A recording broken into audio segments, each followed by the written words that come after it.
Firefighters at Odessa Cathedral, an historical landmark in the Ukrainian port city. The Orthodox Church was badly damaged in an overnight Russian missile strike, which left at least one person dead and over 20 others wounded, including 4 children. President Volodymyr Zelensky has expressed his outrage in a tweet, swearing harsh retaliation against what he described as Russian terrorists. Разрушение колоссальное. Половина собора осталась без крыши. Порушены центральные сваи, фундамент. Floors covered in rubble in the cathedral in the historic centre of Odessa, a UNESCO World Heritage Site. Russia denies it struck the building. Я ничего не понимаю, темнота полнейшая, на меня падают кирпичи, стекла, вообще ничего не вижу, взяла телефон, с телефоном ничего не видно, потому что пыль. Потом еще раз и еще раз. Moscow has launched daily strikes on Odessa since it cancelled a UN-brokered grain export deal on Monday. The attacks have damaged both homes and critical infrastructure in the port. It's election day for more than 37 million people in Spain. They're going to the polls to choose a new parliament with no party expected to win an absolute majority.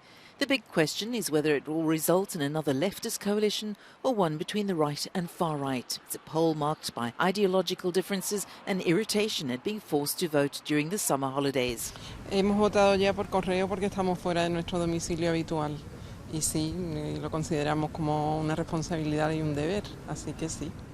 Todo puede pasar, no sé quién puede ganar, quién no puede ganar, porque tan pronto está por un lado como por otro y está complicado. Socialist Prime Minister Pedro Sánchez called the election early after the left took a beating in local elections in May. If the Conservative People's Party wins today, it could see the far right back in office for the first time since the 1975 end of the dictatorship led by General Francisco Franco. Voting opens at 9 Central European time and closes at 8 on Sunday evening, when exit polls will be released. Pedro Sánchez is gambling that calling this snap election will get him re-elected.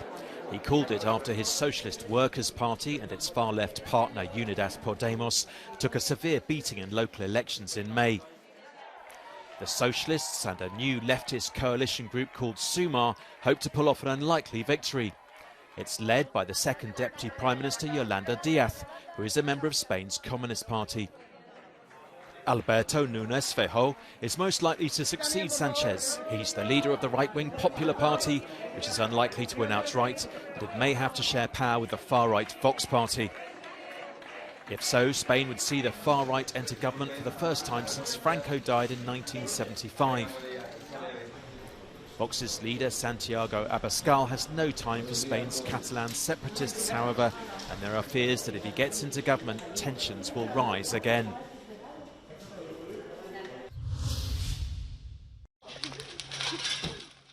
Homes engulfed, livelihoods lost. Some 19,000 people have been evacuated from the Greek island of Rhodes as wildfires rage for a 6th day on 3 fronts. The Ministry of Climate Change and Civil Protection is calling it the country's largest evacuation from a wildfire. Police say 16,000 have fled by land and 3,000 by sea, from 12 villages and several hotels.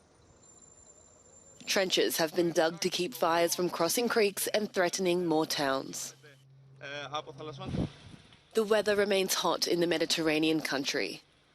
In the mountainous parts of Rhodes, hundreds of firefighters, backed by air-water bombers and reinforcements from several countries, are battling a monster blaze.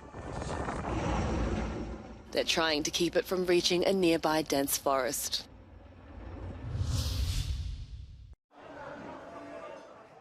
At least one person has died after part of a bridge collapsed on a motorway in western Greece.